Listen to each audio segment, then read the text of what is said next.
Je vous le disais, elle nous a fait vibrer à Rio. Elle était quelques mois avant cela championne du monde. Elle est devenue championne olympique le jour de son anniversaire. Estelle Mosselli nous accompagne. Bonjour Estelle. Bonjour. Merci beaucoup d'être avec nous. On va évoquer bien sûr le sport féminin. Je sais que c'est une thématique qui vous est chère. Tout ce parcours accompli depuis Rio et une conférence, une projection débat qui aura lieu à Noisy-le-Grand avec Sport et Citoyenneté, la FDJ, la ville de Noisy-le-Grand, à laquelle vous allez assister. En tout cas, vous soutenez ce projet. Depuis Rio, alors, quelles ont été, je dirais, vos sorties et les missions de terrain que vous avez menées? Depuis Rio, énormément de sollicitations en tout genre, mais c'est vrai que là, pour le coup, le débat est autour du sport féminin, un projet qui me tient à cœur. Et je l'ai mené dans des écoles, je l'ai mené dans des entreprises, à l'occasion de conférences. Voilà, soulever ce thème-là qui est important aujourd'hui, qui nécessite qu'on s'y intéresse, qu'on le porte.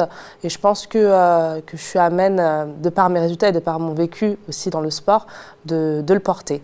Alors, je recevais la semaine dernière Gladys Sepang, qui est l'une des ambassadrices avec Souleymane Sissoko des 4 saisons du sport féminin. Vous en étiez d'ailleurs la semaine dernière au CSA. Comment vous percevez aujourd'hui le rôle des sportives et le rôle de la femme dans cette médiatisation du sport féminin ? Le rôle des sportives, alors déjà nous en tant que sportives, on sait quels sont les soucis liés à la pratique sportive et à la femme. J'ai été dans le parcours sportif, l'après Rio a été plus sous le feu des projecteurs, donc dans la médiatisation. Et là, ça m'emmène à poser les points, quels sont les problèmes en fait que j'ai pu rencontrer, quels sont les problèmes que d'autres pourraient rencontrer. On a par exemple la place des femmes dans les médias sportifs. Je parlais de médias, mais aujourd'hui, énormément de commentateurs, énormément de personnes qui sont médiatiquement dans le milieu du sport sont des hommes. Donc pourquoi on en arrive là ? L'image de la femme sportive tout simplement. Et j'ai envie de mettre en lumière grossièrement des chiffres, mais la part de femmes licenciées dans le sport en général qui est un peu en dessous de 40% contre un peu au-dessus de 60% pour les hommes. Donc je pense que là aussi il y a un travail à faire, ce n'est pas pour rien. Je ne pense pas que les femmes ont moins envie de pratiquer que les hommes, mais je pense juste qu'elles ont des contraintes de vie qui font que sans accompagnement, c'est compliqué d'aller à l'entraînement pour des femmes qui pratiquent en loisir.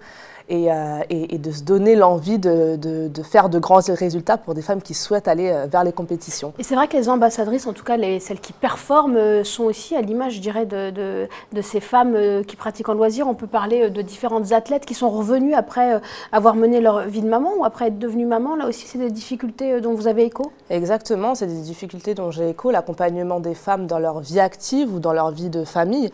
Une championne aujourd'hui, on l'a vu, peut avoir le souhait de fonder sa famille pendant sa carrière. Ça a été le cas de Muriel Urtis, par exemple, qui a fait un enfant, mais qui a eu du mal à revenir derrière ça. Donc, se pose la question de l'accompagnement de la part des fédérations, de la part de différents organismes dans la carrière sportive de la femme et dans ses contraintes familiales. Parce qu'aujourd'hui, l'un n'empêche pas l'autre. On l'a vu avec Sarah Oramoun qui, d'elle-même, a réussi à revenir derrière un arrêt de presque 2 ans. Et aller chercher une médaille. Voilà, et d'obtenir une médaille très importante, une médaille d'argent aux Jeux Olympiques.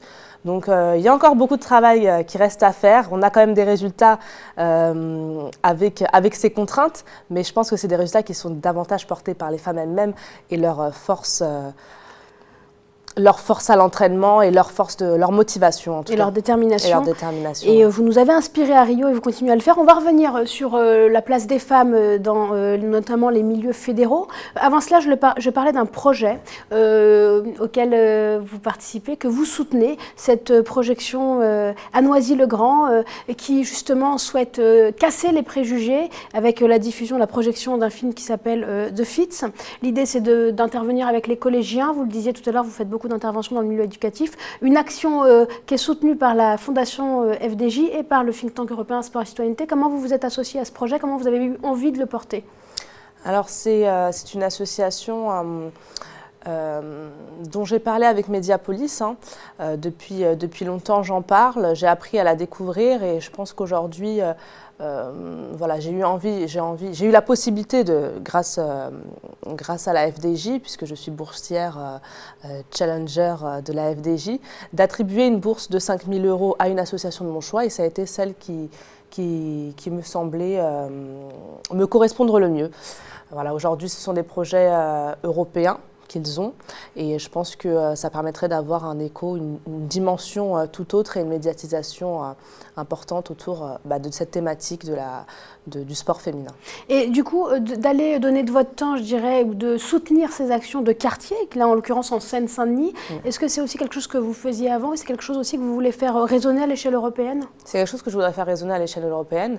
Bon, je ne l'ai pas peut-être fait en Seine-Saint-Denis puisque moi je suis du Val-de-Marne, mais j'ai eu des échanges avec des femmes, avec des jeunes filles, beaucoup, dans les clubs du Val-de-Marne. Donc, tel que ça se fait en Seine-Saint-Denis et tel que ça pourrait se faire à l'échelle européenne. Alors, avant de nous quitter, on parlait tout à l'heure des fédérations. On vous revoit là, avec cette belle médaille d'or. Comment vous regardez, du coup, quel regard vous portez sur les fédérations et le sport en France, puisque très peu sont à la tête de ces fédérations sportives, notamment olympiques? Très, très peu sont à la tête de ces fédérations. J'en ai une seule en tête pour les sports olympiques, pour les fédérations olympiques, en escrime avec Isabelle Lamour. Donc ça aussi, c'est un souci. Pourquoi aussi peu de femmes ont accès à ces très hautes places, Je crois que dans l'histoire, c'est la deuxième seulement à atteindre ce poste. La première, c'était la Fédération française d'équitation avec Jacqueline Réverdy. Donc Isabelle Lamour est la deuxième à devenir présidente d'une fédération sur 31 fédérations sportives en France. Tout à fait. Olympiques. Ce qui montre que l'ascension, je pense, est plus compliquée pour les femmes que pour les hommes. La représentation d'une part et puis l'ascension au sein des fédérations. Donc c'est quelque chose qui me tient à cœur et j'espère que d'ici quelques années, on comptera une de plus, deux de plus, trois de plus et que ça changera au fur et à mesure du temps. Mais je pense qu'il faut vraiment que ça change puisque aujourd'hui on vise la féminisation du sport, on vise autant de licenciés femmes que de licenciés hommes, alors pourquoi pas autant de dirigeantes femmes que de dirigeants hommes. Merci beaucoup, le challenge en tout cas est lancé. Je sais que vous allez vous accrocher pour le relever, on connaît votre détermination. Merci Estelle Mosselli d'avoir été avec nous. Merci.